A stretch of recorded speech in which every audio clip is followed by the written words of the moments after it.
Piny owacho koro kwayo jochiew thieth masani koro ng'anyo e counties moko e pacho kae mondo obede twak gi tend counties mondo ng'anyo makamano rum.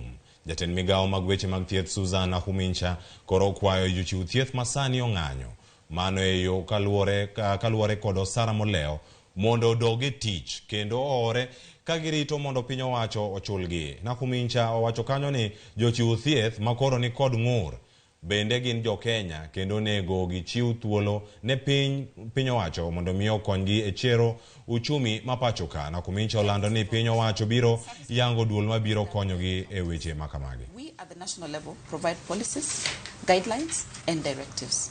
So when it comes with a relation between an employer and employee, especially for the health workers in the counties, then their employer is the county. So what we are doing as the Ministry of Health then is to mediate and negotiate that then whatever the health workers are asking for, the governors are able to provide.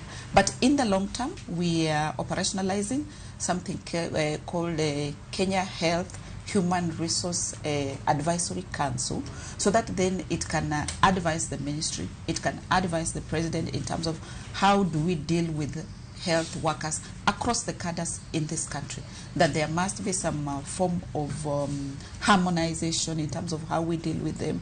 There must be some form of management of their welfare.